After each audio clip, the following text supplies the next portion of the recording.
Pengen jadi content creator tapi masih bingung mulainya dari mana? Yuk teman-teman, kita bakal bahas bareng di video kali ini karena aku bakal bahas tentang gimana sih cara menjadi content creator dari awal banget sampai kita bisa berpenghasilan melalui konten-konten yang kita buat.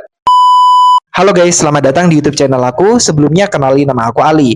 Nah, di video kali ini sesuai dengan judulnya dan juga thumbnailnya, aku bakal ngasih tahu ke kalian gimana sih tips and trick supaya kita bisa jadi content creator dari awal banget sampai kita bisa berpenghasilan lewat konten-konten yang kita buat. Jadi insya Allah video ini cocok banget buat teman-teman yang baru mulai untuk jadi content creator, baik itu lewat YouTube, TikTok, ataupun sosial media yang lainnya. Tapi aku di sini akan lebih fokus untuk YouTube dan juga TikTok karena pengalaman aku untuk jadi content creator di YouTube dan juga TikTok itu sudah sampai mendapatkan penghasilan. Nah, namun sebelum itu, buat teman-teman yang belum subscribe dulu channel YouTube aku dan bunyi notifikasinya biar teman-teman gak ketinggalan informasi terupdate kalau aku upload video-video terbaru lainnya. Karena subscribe itu gratis, jadi jangan lupa untuk subscribe sekarang juga ya. Oke, kalau teman-teman udah subscribe, kita langsung aja masuk ke pembahasan.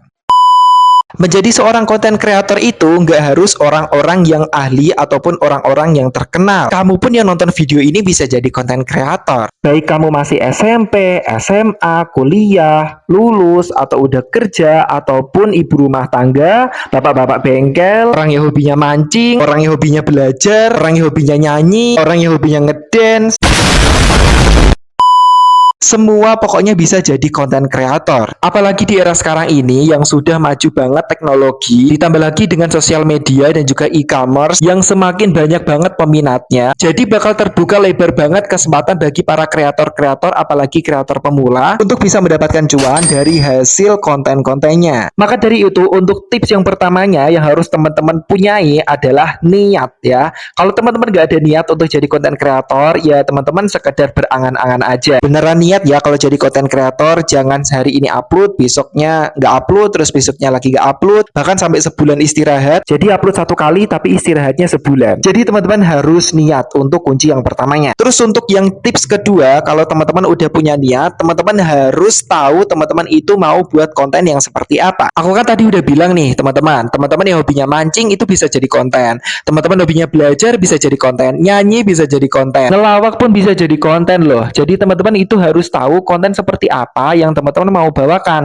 Kalau teman-teman sukanya nyanyi, ya silahkan cover lagu. Kalau teman-teman sukanya ngelawak, ya silahkan buat video-video yang sekiranya menghibur audiens yang teman-teman tuju. Contohnya seperti Ria Ricis, dia buat video tentang komedi, terus dia juga buat video tentang squishy pada awal-awal itu. Ada Atta Halilintar juga, Raffi Ahmad, Baim Wong, dan lain sebagainya. Itu kan dari berbagai macam konten kan, yang mereka tekuni dan pasti itu mereka udah berpenghasilan. Jadi teman-teman hobinya apa, kebiasaan teman-teman apa, teman-teman jadiin satu, teman-teman buat konten. Contohnya kayak aku juga nih, aku suka tentang sharing pengalaman-pengalaman perkuliahan ataupun jalur masuk perguruan tinggi. Jadi aku sharing tentang jalur masuk perguruan tinggi dan juga tentang tips and trick dunia perkuliahan. Ya meskipun aku juga selingi dengan berbagai macam konten. Contohnya kayak konten yang ini juga. Nah, gimana? Udah kebayang teman-teman mau buat konten seperti apa? Coba teman-teman tulis di kolom komentar ya. Barangkali nanti aku bisa bantu kalau misal teman-teman masih bingung. Oke, kalau misal teman-teman udah punya ide, teman-teman langsung aja tulis di buku teman-teman, di HP ataupun dimanapun itu. Yang penting teman-teman tulis dulu, alias teman-teman catat dulu biar teman-teman nggak kelupaan. Terus yang ketiga, tentunya teman-teman harus punya alat ngonten. Teman-teman bisa gunain alat ngonten seadanya. Contohnya, teman-teman bisa ngerekam pakai HP teman-teman sendiri.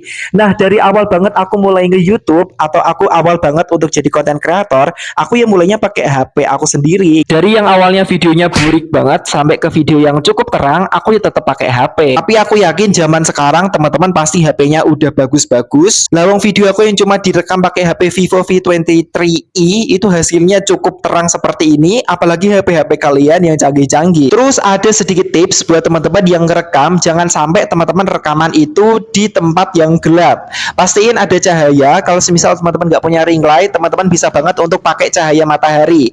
Nah, ini aku pakai cahaya matahari. Aku ngerekamnya di depan jendela dan depan pintu persis, dan pintunya ini aku buka, terus aku kasih lighting pakai cahaya lampu yang ada di ruang tamu. Jadi semuanya itu kelihatan cerah, nggak remang-remang, nggak kayak diskotik, pokoknya jelas. Terus buat suaranya, usahakan teman-teman pakai mikrofon seperti ini, atau teman-teman bisa banget buat pakai earphone atau headset teman-teman. Ya kalau teman-teman nggak mau modal sedikit pun, teman-teman bisa pakai headset ataupun earphone teman-teman masing-masing. Kenapa teman-teman harus punya mikrofon seperti ini, atau teman-teman harus pakai headset ataupun earphone? Karena untuk meredam suara bising. Kalau semisal teman-teman teman-teman nggak pakai alat bantu sama sekali, teman-teman pasti nanti suara berisiknya itu bakal kedengeran di HP teman-teman. Ya kalau semisal itu konten-konten tentang traveling atau alam-alam, ya itu hal yang wajar ya, malah menjadi keharusan ya. Tapi kalau semisal konten yang seperti ini, kalau semisal berisik kan kurang bagus ya teman-teman ya. Jadi disesuaikan aja dengan konten yang teman-teman buat itu seperti apa. Apakah memang butuh yang namanya mikrofon ataupun alat tambahan atau enggak. Kalau semisal teman-teman pengen beli alat konten, aku udah sediain link untuk pembeliannya di description.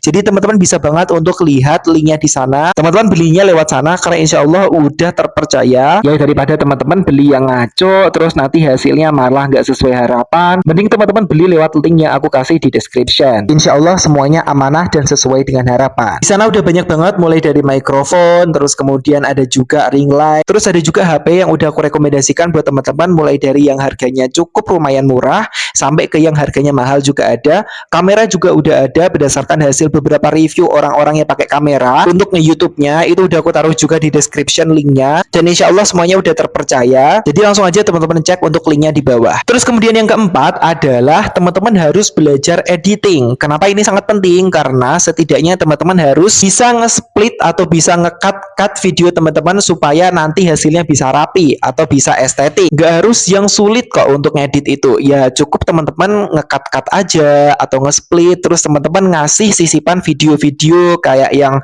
TV buram seperti ini atau video gunung meletus seperti ini, ataupun teman-teman bisa nambahin big sound ataupun voice over ataupun efek suara. Nah itu udah lebih dari cukup untuk konten kreator pemula. Jadi video teman-teman bisa rapi. Nah untuk edit-mengedit aku sarankan teman-teman pakai CapCut. CapCut itu bisa dipakai di HP ataupun di laptop atau di desktop. Terus yang kelima adalah segera upload. Kalau semisal teman-teman udah buat video, udah ngedit videonya, jangan lupa segera diupload. Kalau teman-teman nggak ngupload, ya teman-teman kapan dapat hasilnya? Teman-teman kapan dapat berpenghasilan? Teman-teman kapan bisa dikenal? Teman-teman kapan dapatin subscribers dan juga followers?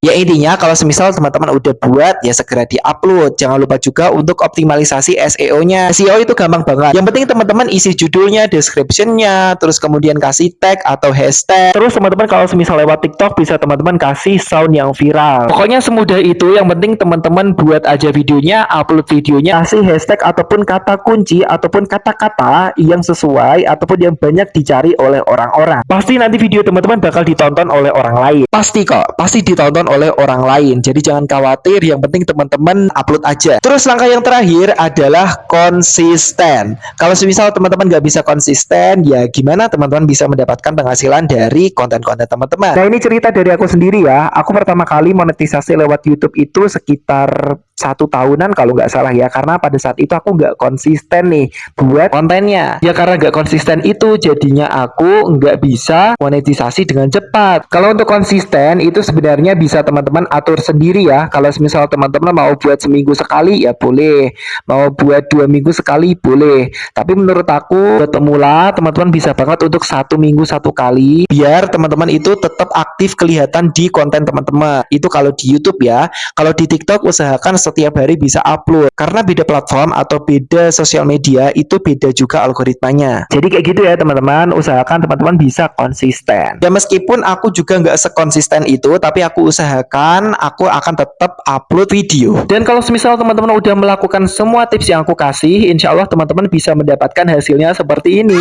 Dan ini aku dapatkan dari berbagai macam platform seperti YouTube, TikTok, dan lain-lain. Jadi kalau semisal kita menjadi konten kreator, banyak banget peluang yang bisa kita dapatkan lewat situ. Jadi usahakan teman-teman langsung aja setelah nonton video ini take action ya. Segera kumpulin niat, terus segera cari ide yang sesuai dengan passion teman-teman, dan segera buat videonya, edit dan juga upload sekarang juga. Nah, jadi kayak gitu teman-teman. Nah, kayak gitu aja guys untuk video kali ini. Semoga bisa bermanfaat buat teman-teman semua. Kalau semisal teman-teman mau rekomendasi buat video selanjutnya tentang apa, teman-teman tulis aja di kolom komentar. Nanti insya Allah kalau aku bisa, aku bakal buatin video buat teman-teman semua. Oke, sekian aja videonya dari aku. Terima kasih teman-teman udah nonton videonya. Kurang lebihnya mohon maaf ya teman-teman ya, karena aku juga masih belajar untuk jadi konten kreator. Jadi kita sama-sama belajar nih. Oke guys, terima kasih sekali lagi ya udah nonton videonya dari awal sampai akhir. Jangan lupa buat tinggalkan like, comment, share, dan juga subscribe channel YouTube aku dan bunyi notifikasinya biar teman-teman gak ketinggalan informasi terupdate kalau aku upload video-video terbaru lainnya. Oke teman-teman, kita jumpa lagi di next video ya. Bye-bye.